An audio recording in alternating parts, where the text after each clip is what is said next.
Welcome, everybody, to another episode of Needs Some Introduction.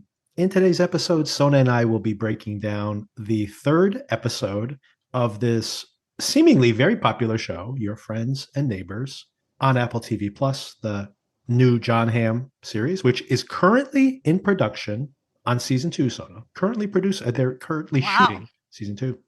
And James Marsden, who we just saw in Paradise, and so great in that show, honestly. But without spoiling too much, if you've seen the pilot episode of that show, you're like, how's he going to come back for season two? Although they did bring it back for season one. So that's just a tease for you. If you've only seen episode one of Paradise and you're wondering, he is indeed in all of season one, but you do wonder, can they drag this on for another season? Apparently not, because Paradise season two is currently being shot.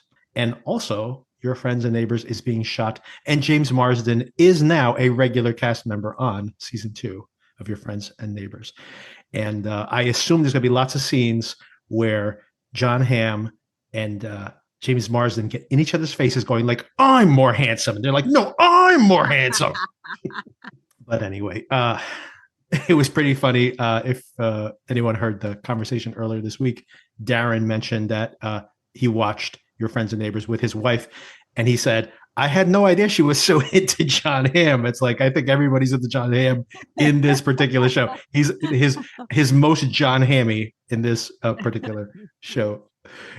He's more Don Draper than even Don Draper. Seriously. And a little bit of news. Just a follow up on previous conversations. Would we have the biggest week for downloads on the finale of The White Lotus? It was a little challenge to the audience. We did. We made it, everybody. Thank you for getting us over the hurdle. Yay.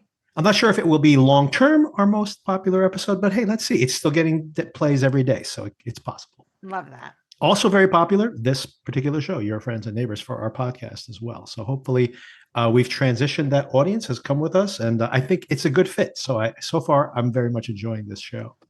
Totally agree. Oh, and a little more news, of course. No, I will not be around next week, Sona. And I was going to actually record just a recommendation episode for things you might want to watch, given what we'll be covering on the podcast in the future. Anyway, best laid plans, everybody. This week has been quite a week, and I have recorded no additional content. So there will be no content next week. I might republish an old episode. I'll look through the archive, and maybe I'll republish the Ripley episode, by the way, because everybody seemed to love that one. Oh, So if anyone out there has looking for something else to watch in this jam-packed month of stuff, check out Ripley. Maybe I'll just put the episode out there in case you haven't tracked it down yet. But the following week, Sona and I will be coming back, probably recording next weekend. So expect it on Monday morning or Monday afternoon. We will indeed be covering Your Friends and Neighbors episode 4. And then, of course, at the end of that week, episode 5 as well. And then in between, we'll be catching up on Andor. There's going to be so many episodes of Andor. 6 episodes, I think, at that point of Andor, because they're dropping 3 per week. So maybe I'll just talk about the first couple episodes. And of course, we're talking about Mobland here in the podcast also. So we'll touch base on Mobland. All that is to say, nothing next week, but plenty of content, maybe a lot more content the following week. All right. So any plans for you? No travel plans, I assume. well, actually, my son's spring break was this prior week. Oh, that's right. So we did not go away. Instead, we white knuckled it through every single day, taking it as it came. While a bathroom renovation was going on in my house, Oof. I worked from home and my kid was around, and somehow we have survived. That's all you can hope for at that point. Yes, with very little damage. But Except for the bathroom. the bathroom, I think, is actually done, which is amazing. Not without some drama. And, just generally, you and I talked before we started recording this whole week. Oof. As much as I was joking in connection with White Lotus about people that complain about Mercury being in retrograde, I think Mercury was in retrograde because everything that could happen this week happened this week. And the train was off the rails. It was a runaway train. I was just trying to hang on to it. I don't know. I'm mixing my metaphors, but I am just trying to make it to the end of today and hope for a reset this weekend. Exactly. I'm paraphrasing, but today was one of the longest weeks of my life. Exactly.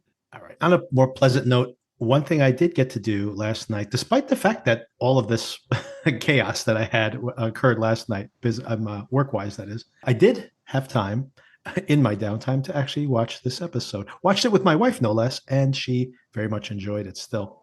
This episode, Sona, called Theoretical Herpes. Mm-hmm. Do you think that there is anything, maybe I'm overanalyzing this title, but do you think there's anything about this, a contagious venereal disease amongst this population that's very incestuous in maybe knowing a little bit too much about each other, and how if one of these people gets herpes, maybe they all get herpes? Theoretically, they all have herpes. What an interesting question. It does seem like there is a common feeling of discontent or disaffection among this group of people.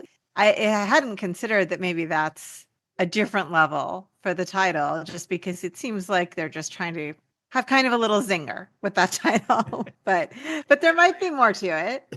I actually agree that it was actually a very funny moment, and maybe the highlight of the episode. That whole entire conversation is maybe the highlight of this whole entire episode. But I think It was a that's great conversation. and I think it's just directly referencing that. But I did want to maybe overanalyze it a little bit. He does talk about in his narration this episode how there are some obvious metaphors, and of course, the most obvious metaphor of all is the moth metaphor here in this episode.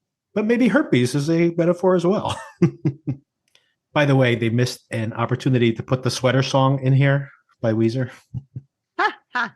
As the episode kicked off, I did think it was interesting to see how Tori reacts to Nick. And I don't even know why I had this opinion, but I had like a feeling that they were relatively cool with the whole Nick situation because they seemed kind of alienated from the dad. But I did feel this animosity towards Nick here, especially from her. Maybe that shows that she is unhappy with what her mom's done and having Nick here in the family. Now, she may or may not blame Nick for that. And also even just the idea that her dating this older guy might be a way of, as a rebellion or maybe bringing the dad closer again. What did you think about this opening sequence? It kind of made sense to me in that it's only been a couple of years. I think teenagers are difficult in the most healthy marriages. Teenagers are difficult. This to me is like a very fragile time to be splitting up a marriage and introducing a new partner. And as someone who kind of was in a similar situation during that age, it was a rough go. So I think it adds up as to a very natural reaction from her. Almost as if we've only seen her have this kind of attitude towards the dad. And then you see how she, in last week's episode, she didn't take the mom's muffin or whatever. But that seems like maybe she's just like. I thought that was an anti-carb thing, maybe. Exactly. She's like, I don't eat carbs, Mom. What are you talking about? Yeah, I'm paleo. To that point, you have Nick making like, you need more protein in your diet. And she's just like, I'm not having this. But that makes me feel like it's a lot more to do with the circumstance itself and how this is all one happy family. And she's like, really? Come on. Which maybe is what is happening amongst every one of these family members, actually, or these couples in all these houses. Speaking to that point of everybody's house falling apart, we see that Barney's house is currently under renovation. Speaking of your renovation, this is a little more expansive. And, yeah. They're putting a lot of trees up. They need shade for some reason. All of this, I thought the Barney's family dynamic was really entertaining. And how the fact that the wife has bought him, was it a Rolls or was it a Bentley?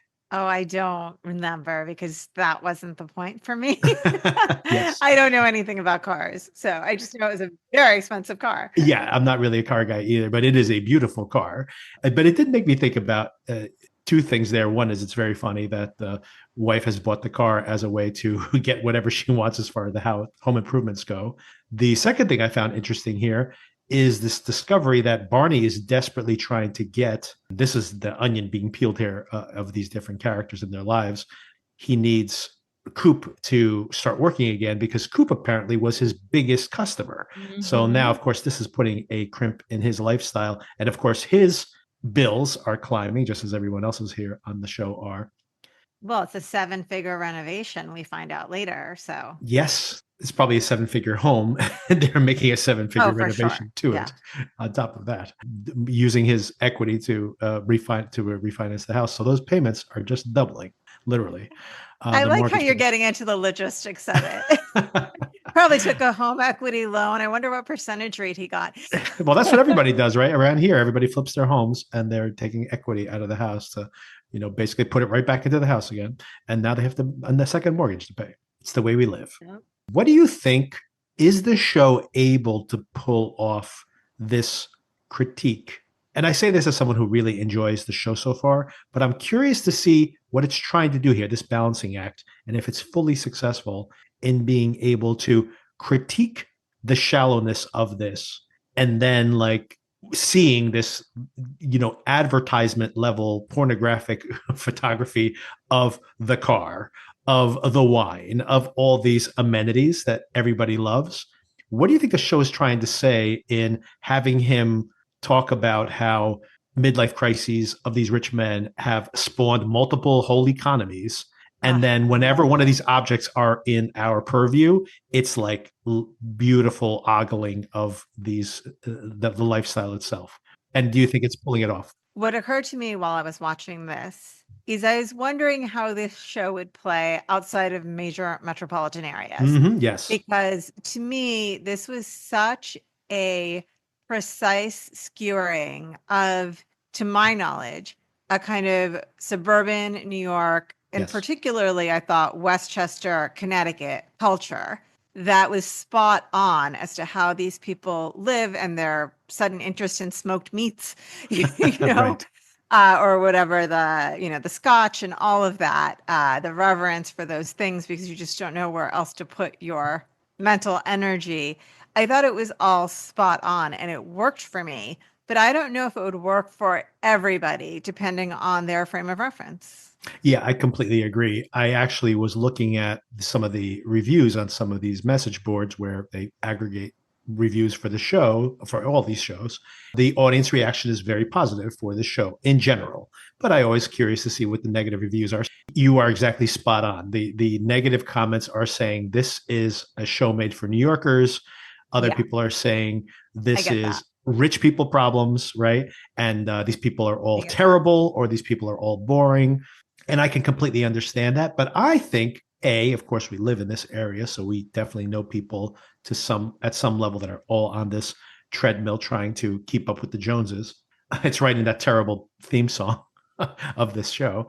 But more interestingly, I think if there's some commentary in this show, it's the fact that I think collectively we do this, right? We watch these reality shows with these rich people and we follow these celebrities, and of course we build them up and then we tear them down. I think the show is reflecting what is in the culture, where we can't wait for these people to fall, but we do really bask in like, man, I wish I had a private jet, and then at the same time we trash them for having a private jet.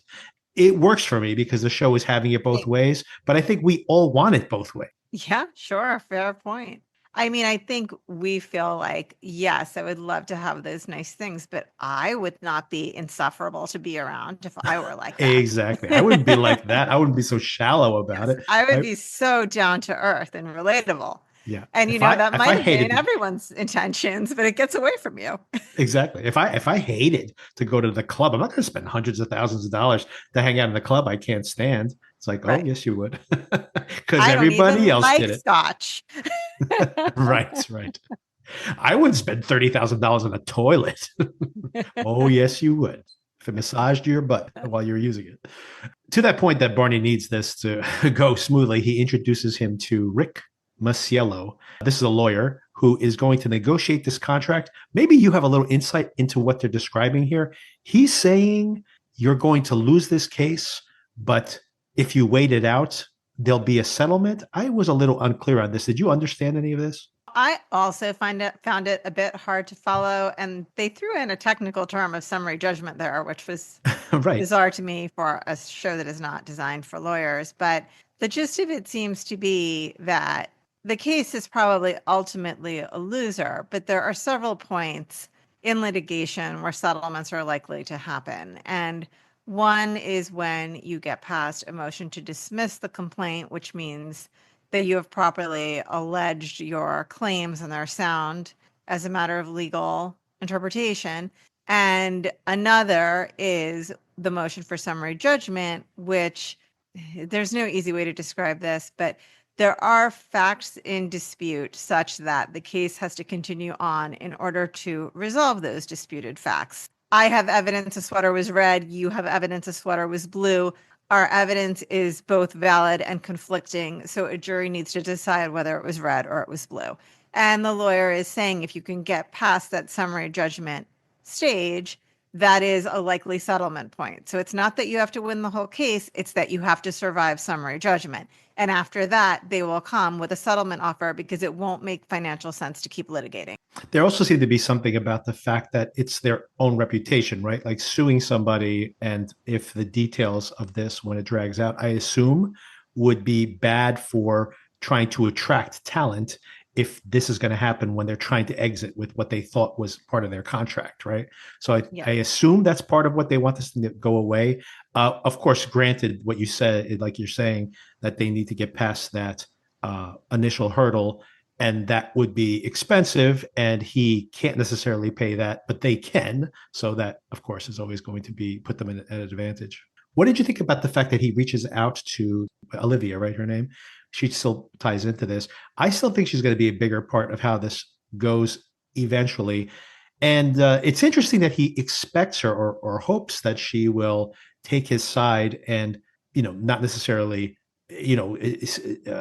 state the truth when they come to litigate, because I'm not sure he's the type of guy who would be a stand-up guy for somebody else, but he is kind of expecting her to help him out here. It's true. I actually saw this more as a plot device than anything else. Yeah, She true. say, remember this girl, she's going to be important later. Yes. Right? I don't think it was so much about the substance of the conversation. I know she was alarmed that her name was going to be involved in these Right.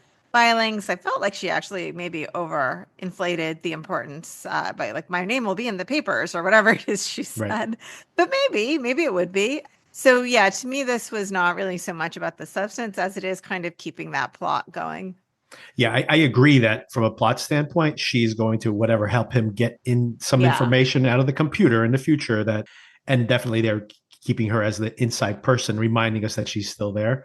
But I did just find it interesting, given their conversation, that she is expected to be stand up for him. Where, once again, I think if the shoe was on the other foot, is he really going to do this for somebody else? I don't think so.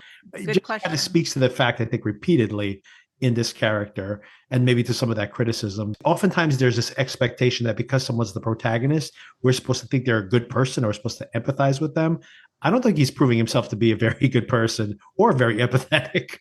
But I agree with you, and maybe it's just the John Hamm likability. I feel course. like Of I course. give him a wider berth than Yes. you are, but it's probably not justified, but just my own bias. Oh no, I think there's the whole John Hamm of it. I think there's Yes. the fantasy elements of it that we would love to be stealing from these cluelessly rich people. A fun aspect to it. Well, and they've made him such a self-aware character Yes. with his internal monologue narrating how stupid all of it is, Yes, that was the last thing I was going to say. And I definitely, if we didn't have that interior narrative where he's aware of the screw ups he's doing, maybe not as aware as he should be, but also very aware of the emptiness of all of this. So, yeah, that saves him a lot, obviously. I think without the narration, we would be asking a lot of questions like, why is he doing what he's doing? Yeah, I agree. It relies a lot on narration, and it uses it in a good way. Still, I think they over rely on it, but maybe necessary in this particular case. Yeah, I wonder what's coming to mind right now. Not that this is a similar show whatsoever, but a show that relied a lot on internal monologue, Dexter, right? Which also has a character that you might struggle to like, given that he's a serial killer, if not for the internal monologue, at least in part, adding a lot of depth to what's going on. I hadn't made that connection, but that is actually probably somewhat of a template for this show, in seeing someone do bad things and then hearing their rationale for it. And that is how you build your empathy for the person. Yeah, you kind of take their side, even though you know objectively you shouldn't. Right. Yeah. Very much an anti-hero. So, and now we get to talk to Mel and her closet. And how did she not notice these moths were in her house? Well, they're behind the walls, I think. Yes. I guess so maybe they're just starting to come out. Right. But there's a lot of them. It seems like there's quite an infestation going on. Yeah, my hair Maybe is they have so standing on many end closets. just talking about it. Yeah. Maybe they have so many closets in this house So that they. many closets. What a great problem to have. I was talking to my wife about this. I'm like, what happened to moths? Maybe it's just because we have so many synthetic fibers now that we in our clothing. So many. But I remember when we were kids that like if you didn't put mothballs in the closet, when you pulled out like a jacket at the end of the season, like the next year, there'd be a moth would fall out of there and it'd have little holes chewed into it. So now it seems like we don't get those kind of moth problems. So maybe once again, it's just all this synthetic fiber. They always went for my cashmere sweaters. It was like they knew the good stuff. And I think this maybe was maybe cashmere. I don't know what her sweater was that she I would expect it was, yeah. What do you think about her picking the sweater apart here? Is like is that beyond repair? Maybe it was beyond repair, but it seemed like No, she you made know it much what? worse. Actually, when they showed the original hole, I had this thought, really random. There's this idea of quiet luxury or quiet wealth. I don't know. Obviously, I'm not that. Otherwise, I wouldn't be getting the phrase wrong. But there's this idea that very old money, wealthy people don't just buy new clothes all the time. They buy an incredible quality piece of clothing and then repair it when necessary. Right. And so when I saw that hole, I had that thought of like, oh, this is probably a very expensive sweater. And if you're old money, you would go to a reweaver and have it repaired. And instead, she just clawed that hole open until the sweater was not there anymore, essentially. At first, I didn't even think it was going to be related to moths at all. I thought it was going to be once again a metaphor for her picking and I picking thought at so too. something until she Yeah. unravels the whole entire thing. There's many metaphors going on here. Not only her Yeah. unraveling her life and her sweater simultaneously, but the whole idea that there is behind all this luxury, there is the moths are in the wall and they're eating through the carpets and they're infesting the house and they're going to eat all her luxuries. Once again, speaking to that very self-aware narration, I like when he even says that. He goes, hey, if you want an obvious metaphor, here you go. So very self-aware for sure.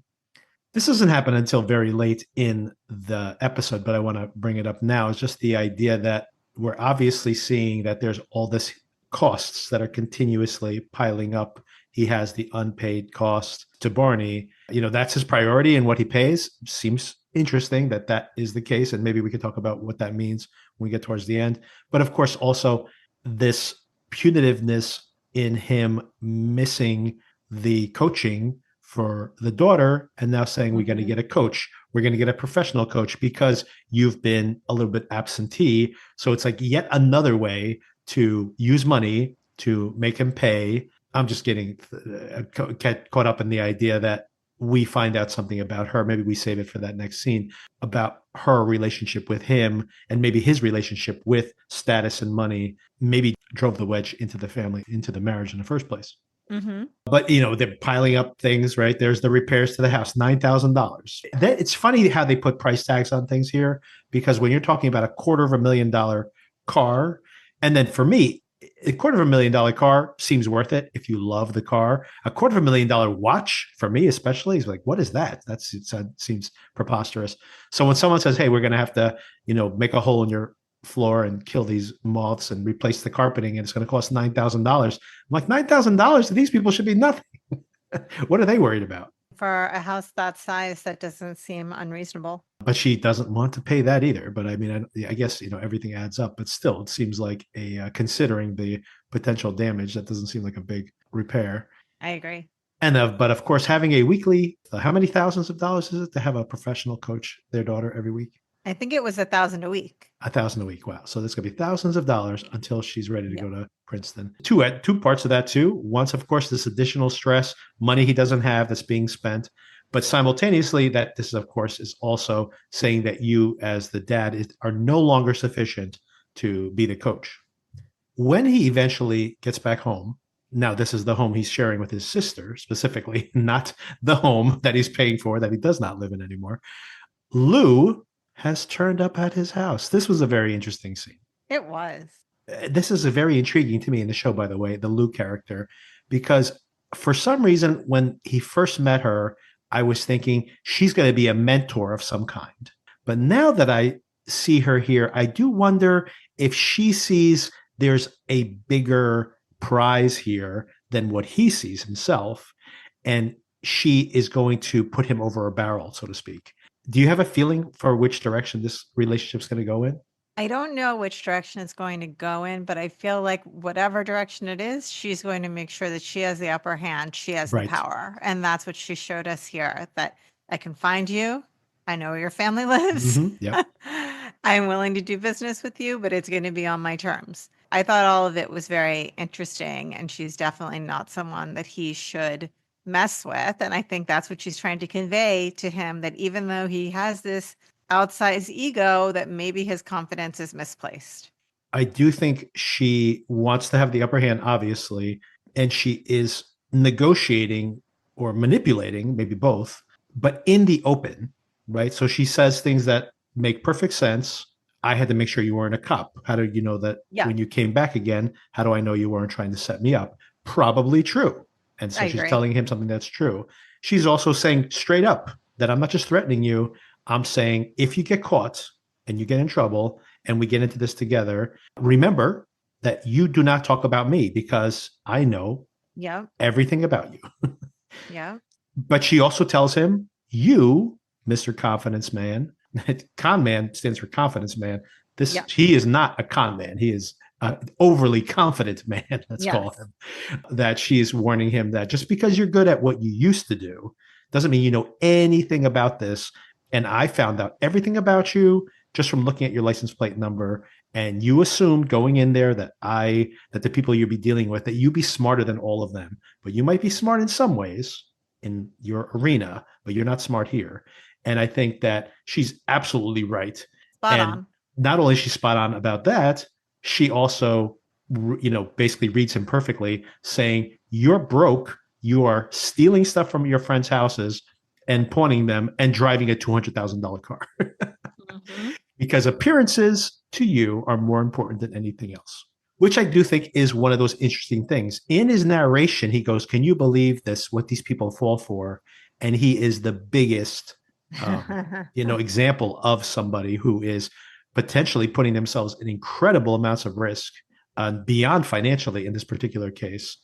Because he's just trying to keep up appearances, right? So it's this that's the balancing act that the show, for me, is pulling off. Yeah, I agree. And I think, again, so much of this is in the casting, because with a less Sure. likable actor, it might not work at all. I think Lou is also great casting because even if she became uh, antagonistic straight on at this point, I would kind of want her. I kind of want her to be a mentor to him, right? Like I kind of want that relationship to develop that way, and I think it's because of this kind of subtle knowingness but warmth from this character. But she still seems that like, hey, if the decision is between her and someone else, she's definitely going to do what she needs to do.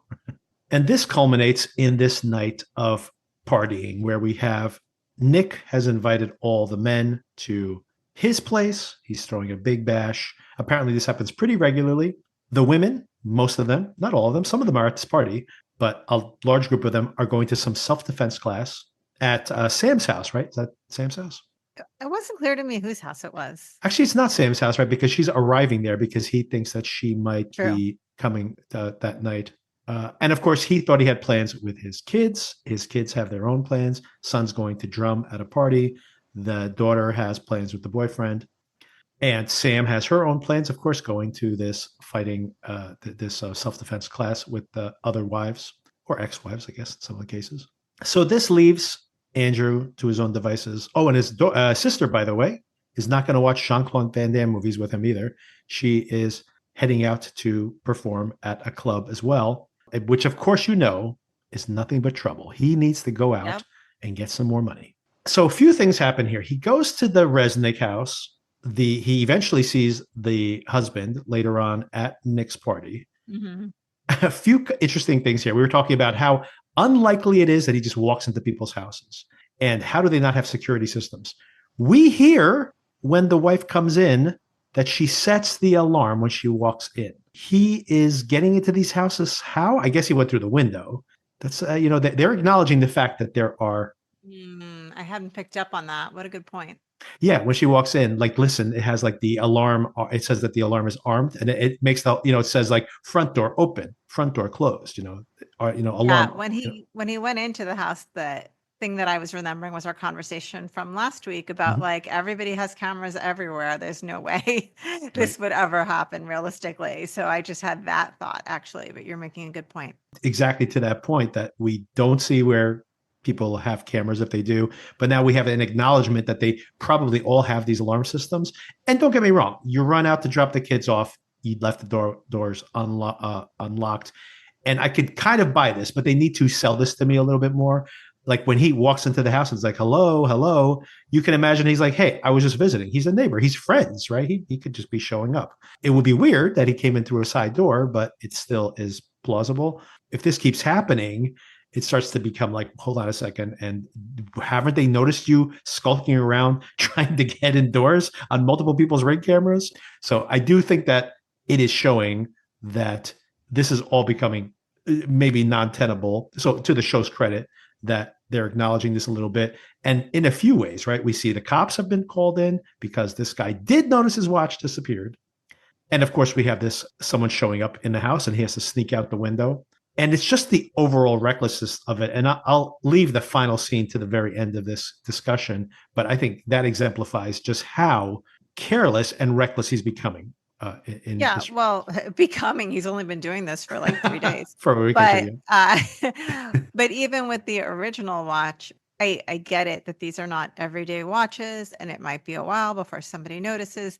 But if I'm remembering correctly, the way that watch drawer was set up, there was a watch in every slot, kind of.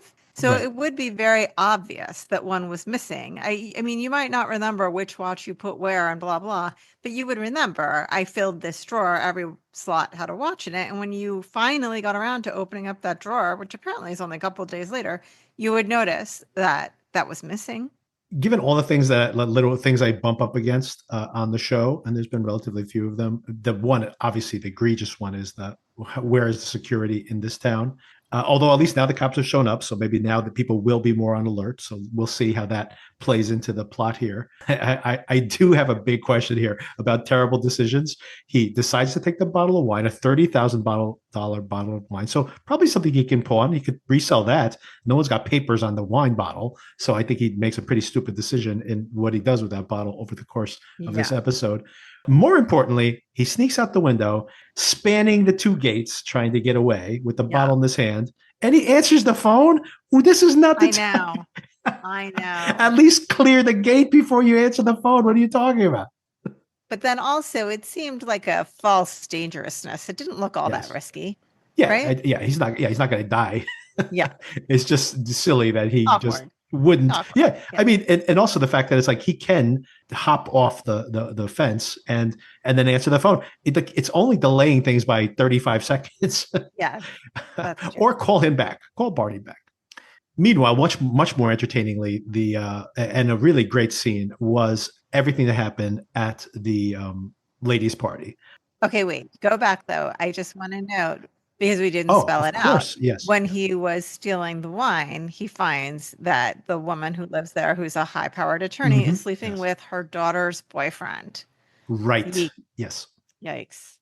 Yeah, this was very funny. And this is the first of what's really been pitched in this show supposed unraveling of all these people's. Dark Actually, secret. I guess the SAT, the purchasing the SAT tests last week. Yeah, and I was thinking about it after our conversation on the SATs. We were talking about, oh, maybe he'll turn to blackmail, and then we brought up the SATs. We didn't bring up, the rest of that scene was that he took pictures of it. So maybe in his head, he's already collecting his blackmail information. Exactly. And now he has this new piece of information as well. So I do think that blackmail is definitely going to tie into this because what else would, yeah, the value there is going to be in those revelations for sure. And this is a big one. Yeah. And I totally missed, you buried the lead there where, yes, she comes in and almost catches him. She's having sex with this teenager. Yeah, they say that their daughters are in school together. So, Right. Right. So scandalous to say the least. So he now has another piece of information, which is way more valuable than a $30,000 bottle of wine. What would you pay to keep all of this quiet? I don't know. The idea of being blackmailed is so stressful to me. I don't know if I could survive it. I know. very stressful. And then, because I mean, then it's also the fact that, you don't know if it's over after you pay Yeah, I whatever think I would just have to come clean because I would be like, I can't live like this. forever hanging over your head. Right. I did kind of gloss over that inadvertently. I wasn't intending to talk about it. But over at the self defense party, it turns into a party. We see a lot of things happening here. Mel releasing this rage that we've seen inside of her since last week. Vibrating with anger again. Really great the way you see her like turn that switch on, and the actress herself, furious, and everybody's like kind of like, wow, cool. But then, of course, the way that this plays out, where she and Sam have this very sweet kind of relationship. My wife was cackling with laughter here. The whole idea that she's like flexing her arm and she goes, I could kick your butt. And she's like, let me see that arm, and starts twisting it. And it turns into this Yes. like really sad slap fight. Yes, that is exactly how I would fight if I had to be in a fight. I related to it completely. It was just hysterical. It's like it actually was turning, like potentially crossed over into something more serious, but they don't know how to fight, so they couldn't even turn it into something more They were serious. just smushing each other's faces. Yes. It was pretty funny. But of course, the trigger for all of this is this underlying realization where Sam is talking about, being betrayed by her husband, Paul. And then she inadvertently says, well, it's different for you. You are the Paul. And then Mel suddenly makes that realization, like she didn't notice it before. She's like, oh my God, like suddenly she had to see herself in a different light. So I thought that was really interesting. And then kind of what we suspected, given the earlier episodes, she confesses that, well, her husband had left the marriage to a large extent. And this was very melancholy, this idea that she also, it's kind of, we talked about how they maybe are pining for the same thing. She also seems to be pining for the relationship they had when they were younger, and they had really just drifted apart. He was primarily focused on his work and his status and climbing that corporate ladder and earning that money and having these things. And she just felt like she was one of the things in his life, but not the primary thing in his life. I really love this scene because not only seeing the insight that we get in her character, but seeing Sam take this all in and the multiple ways that she has to process this information. Maybe Coop, if she has some kind of long-term plan for him, maybe Coop is not going, it's not going to work out. But then also seeing the person who's the cheater in a more empathetic light. So I thought all of this was really clever. I thought it was really well done. I think, we struggle here. I struggle a bit with the whole idea of an unreliable narrator. We don't know what the truth is of what happened between them. I think if we go based on his flashback from last week of what his life has been, all of this work was in service of his family, right, to give them these things. And how do you, we talked about this last week. How do you think you have all these nice things that you love? It's because I'm always working. Right. We didn't see, and again, could be unreliable narrator. We didn't see him straying, right? We didn't see him at a strip club, right? Not that, I mean, I'm sure he was at some point. Finance guys do that, but you know what I'm saying? His view of it is he was always striving, and partly because that's what his family needed or wanted. Right. Her view of it is you had no focus on us because you were so busy striving. And she has in her head, I think, justified that she cheated on him. And that's why she was so shocked at this comparison that I'm the Paul. Right. Because in her head, Paul's the bad guy. But in her head, she's not the bad guy. Exactly. Her husband is. Right. I mean, that's what's interesting about the whole, that shifting that perspective tells the story in a very different light, right? Right. And the reality is probably somewhere in between, right? Exactly.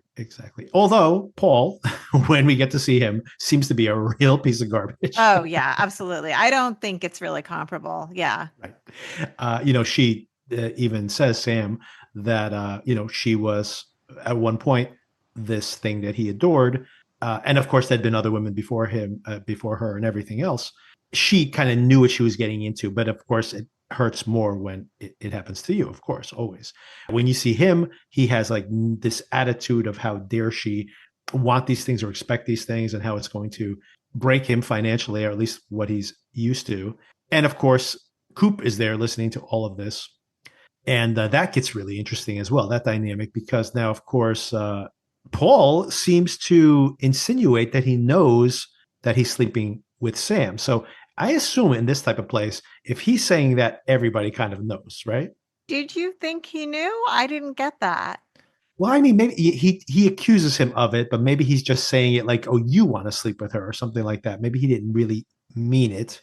It's hard to tell because that's pretty much where The the fight starts. the fight starts exactly. The wine gets smashed, the $30,000 bottle of wine. Once again, terrible that he didn't keep that home and just grab a $500 bottle of wine on the way over there. I was going to say like a $20 bottle of wine, which is what I would do, but these people don't have $20 bottles of wine. They Right. have $500 bottles. That's like just the the rot gut they drink with dinner. Do you think, by the way, given the proportions of this Paul character, the body we see at the bottom of those stairs, head blown up in the very first episode, the very first scene, is a heavy set dude? Do you think Paul ends up dead? Do you think that's where we're headed? Interesting. I mean, they're definitely creating a situation where we wouldn't mind if it was him. Yes, that's a good point, right? Like if you're going to set up a scapegoat to be the murdered Yeah. person, yeah, this would be a good one. So maybe.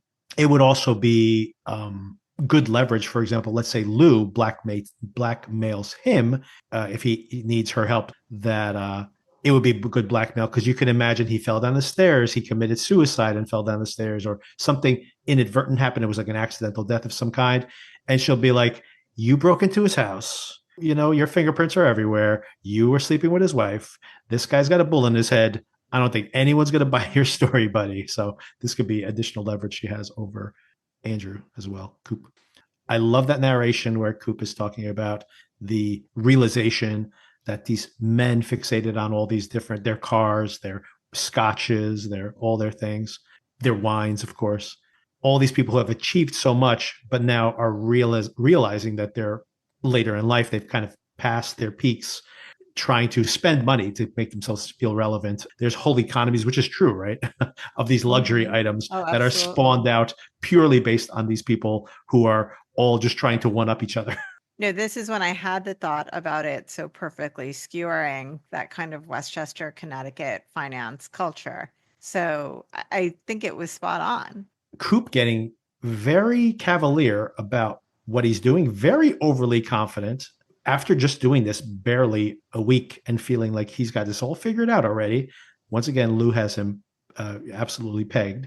That he brings the $30,000 bottle of wine and opens it and serves it in front of the very person he stole it from. Maybe everyone's going to assume, well, everyone's got a $30,000 bottle of wine. But you know what? Like usually in a friend group, there's the one guy who loves wine and, the one guy who loves scotch and, tells everybody else about it all the time. It's not usually like everybody has a 30,000. Like you might be like, holy cow, I have that same bottle. I love that bottle. And then go home and notice it's missing. Like that's a pretty cocky thing for him to be doing.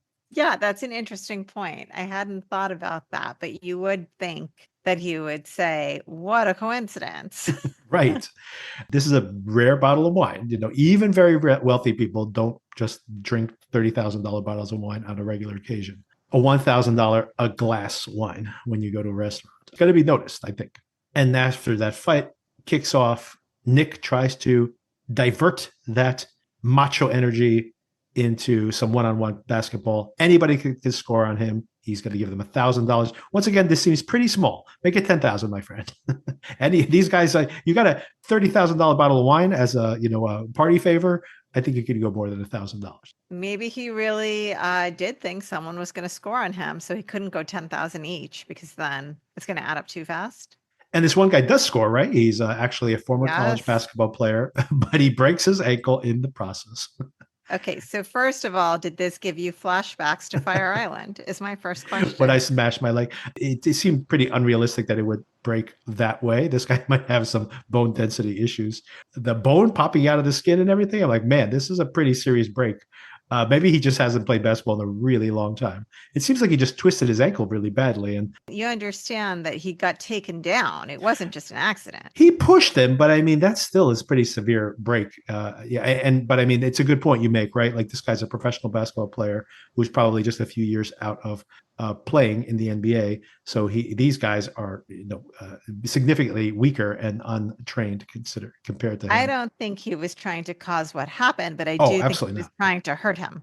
He also didn't want him to score on him, right? So he went a little too Yeah. hard for sure. What do you think about him giving Barney this bag of cash? Don't you think Barney's going to ask him questions? Oh, by the way, he has this whole other story going on that he's negotiating with some company from Dubai that is, they're just negotiating the deal. I do like the fact that everybody's like, oh, I'll move my money to where you are. And he's like, hold on a second. I can't Well, actually touch anybody's money right now. Although he should turn it down, by the way. He could start a Ponzi scheme. That's what he should do. he could start a Ponzi scheme. That would make much more sense for him. Exactly. But I did like that they addressed that he has to explain something about where he Right. works instead of trying to keep that lie going. So He even, I mean, I guess the wife just hears it through the grapevine eventually. Now she knows that he's not working there anymore, which would be an opportunity once again for him to negotiate the fact that maybe we need to cut back on some of these amenities temporarily. And he does not. He's like, I can do it. Okay. You decide you want to get a professional. All right, we'll do it. Like he just says yes to everything. And I mean, I guess this is eventually going to come to an end or go, in some much more darker direction potentially. And he hands Barney a brown paper bag full of cash, which, of course, is the $40,000 that he owes him from, I guess, past fees.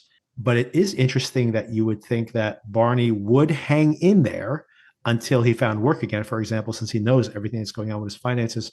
What do you make of him giving the money to him first? Do you think he just felt sympathy for him as a friend and seeing that he is, a little financially strapped given what's happening at the house? I feel like this is keeping his reputation going in this circle. That True. regardless of what Yeah. he's doing outside of this circle and what people think about him, Barney can say, well, one way or the other, I'm getting paid, so things can't be that bad for him. But don't you think if he thinks Barney's going to say something, handing him a bag full of cash is Yeah, pretty no, that's sketchy? true. He's going to start asking even more questions. But Totally. yeah, I see your point Yeah. that, you want to be like, well, he's paying his bills, right? So, all right. Hunter goes to drum at this party. No one knows who he is. The girls are like, oh, what school do you go to? And he's like, I go to your school. Your school. But they pressure him into taking some mushrooms. Don't take mushrooms before drumming, everybody. Ends up being a very bad decision. Or does it? Because in the end, it turns out that, hey, the next day at school, everyone knows who he is. And it doesn't seem like he's a pariah or anything. So maybe this all worked out for the best. Well, it's exactly what his aunt tells him. Everybody here is so messed up. No one's going to remember any of it. So don't worry. They remembered him, though, which is a good thing. That's true. But that speaks to Allie. What do you think? A couple of things here. First of all these people, she supposedly is a crazy person. You ask questions about, like, what is her mental illness, considering how stable she seems. Not only does she seem stable, who is the actual parent here? Not only to Hunter when he needs him, when he needs her, I should say, and she's there right away, but she's parenting her brother too. Her brother is spinning out. Mhm. Maybe he has mental issues. Maybe he has manic or something, because his decision making is very questionable. And she's the one who's grounding everybody here. So what a weird turn of events, considering the irony of it all. Yeah, we expect her to be completely a loose cannon, and she's the one who's grounding everybody right now. Mm-hmm. And again, I think I don't know this actress very well at all. I can't remember seeing her in anything, but I think she's really beautiful in this role. I love her dynamic with all the characters. Yeah, I feel like there's like a Maggie Gyllenhaal vibe. A little bit. Kind of. Absolutely. Yes, absolutely. What like do you think about this dude who tries to hit on her and she's just like, you don't want any part of this? This guy's going to come back, right? He's got to come back at some point, right? Do you think so? I wouldn't mind it. I assume that they're, it's almost like if it had been a long scene and then she like tells her whole biography and then at the end he's like, all right, lady, I'm out of here. It would be like a one and done. But the fact that he's barely there, I have a feeling like he's going to show up at her show again. He's going to be like, I know, can we just have a drink? And then little by little, they get to know each other. It just seems like, why even have that scene if it's not going to lead to anything else? I wouldn't mind it either. I think it would be nice, actually. Good for her. Agree. Until she has her next mental breakdown. That's right. Oh, I also thought that the fact that she is parenting both Andrew and Hunter, and we see Andrew being a drummer, Hunter being a drummer, I think over and over again, on the surface, they probably don't seem to be very similar. And it's interesting that he's having troubles connecting to his son. I do start to wonder that, other than like the artifice of this life that he's built, maybe he is more similar to his son than we expect. Maybe. You know, towards the end of the night, one more important thing happens there. This is when Barney actually pukes into the toilet. What do you make of the fact when Coop says to Barney, have you ever looked at something? What's the actual phrase he says? Have you ever looked at something so long that you stop seeing it at all? And then Mhm. Barney asks him, what are you talking about? And I thought he was going to say his wife or something like that. He says his life, as in he has not been appreciating anything in his life. Barney seems to be taking that in very deeply, but it's not. It's just him getting nauseous. But for a moment there, it's like, oh my God, is Barney going to have some realization of his own? But no, he just has to go puke in the unconnected toilet bowl. That's the heavy-handed metaphor. He says, if you want to have a heavy-handed metaphor, here's a guy puking into a $30,000 toilet bowl that's not attached to anything. Do you think he's talking about the relationship with his wife? She mentions specifically that that's what the alienation was between them. Felt like he was taking her for granted.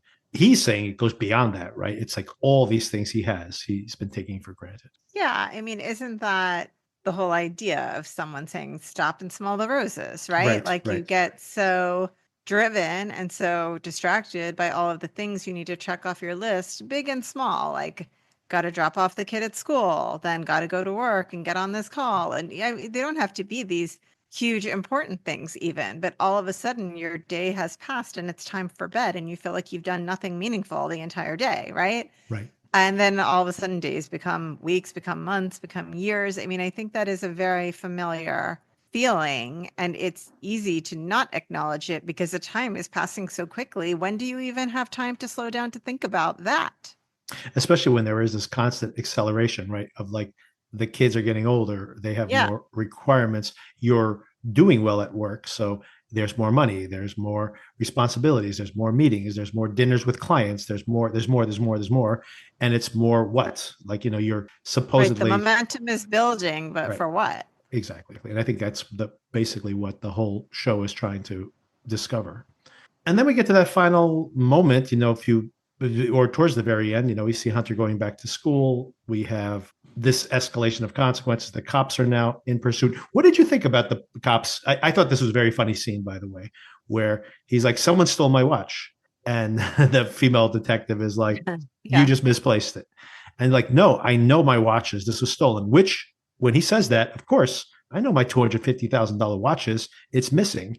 And she goes, that's right. A crook came in here and stole one watch, but left all the other ones and left all the money and left everything else just Yeah. as it was, which makes it Right. sound completely ridiculous. It seems way more likely that someone misplaced that, especially someone very wealthy. So you understand her perspective. And maybe that's the genius of how he is stealing here, because all of these things seem to be like, oh, like someone stole one bottle of wine, but not all the wine, or not the most expensive bottle of wine. Someone stole one of your watches, but not all of your watches. So all of this seems very sketchy. Someone took one roll of cash, but they left all the other ones. Like, it's all of Maybe this that's seems the brilliance of the plan. exactly. This might be the way he's going to do this, accidentally falling ass backwards into a good plan. But of course, Sona, that's not the cliffhanger here. The cliffhanger is that, speaking of him really getting way over his skis here, he goes back to Nick's house. We already see that Nick is very touchy about his championship rings. Doesn't even want someone to wear them. You can look at it, but you can't wear it. He's going to steal this out of this display case, which is like in the entryway to this mansion as soon as you walk inside. That's what he goes for, like one of the most obvious things that Nick would definitely notice. And of course, someone has noticed because we hear a gun cock and then we cut the black. So, A, what does this say about him that he is willing to take these type of risks so early in this career trajectory as a criminal? If he's going to be successful at this, you might want to steal something and then see if anybody notices and then go back instead of just going But he willy. needs the money. He's got bills. Yeah, but you go for the ring. I mean, the ring is going to be obvious when it's lost. Second of all, where are you going to pawn this? I This know. ring goes to a specific person. I There's going to be know. like three people who could possibly have stolen that ring when you get down to it, right? Like, and he's on the list. Like, that's ridiculous. True. And of course, more importantly, who do you think is cocking that gun? Well, I don't know. Maybe he's gotten overconfident, but I can't argue with anything you're saying. It does seem when you've got a whole house full of memorabilia that you could steal, why would you go for that? As far as who's there, I kind of feel like maybe it's the housekeeper. I've heard that other multiple people have said that it's the housekeeper and They made a having point of that showing that interaction between them and yes, when he returns to the house. So I wasn't expecting you. if it was the housekeeper, then how do you think this is going to play out? And maybe he'll have a Yeah, co-conspirator. she'll have to bring him in on it, right? She can't just be like, "It's okay, don't worry about it," Yeah. right? There's got to Yeah, be. maybe. She's going to have to work with him, and maybe that's how this goes. I actually thought it couldn't be the Yeah, who do housekeeper. you think? Yeah. See, I originally thought it couldn't be the housekeeper because I don't understand how that fits into the plot. And what I was thinking was Lou has had someone tailing him, right? And that maybe someone who is Lou's accomplice has followed him in, however he got in, and bypassed the security. They followed him through the same window or the same whatever. And they are now cocking a gun, being like, idiot, if I could catch you, you're definitely going to get caught. And then this is a way where Lou kind of makes him wake up a little bit as to what's going on. But now I'm suddenly thinking you might be right.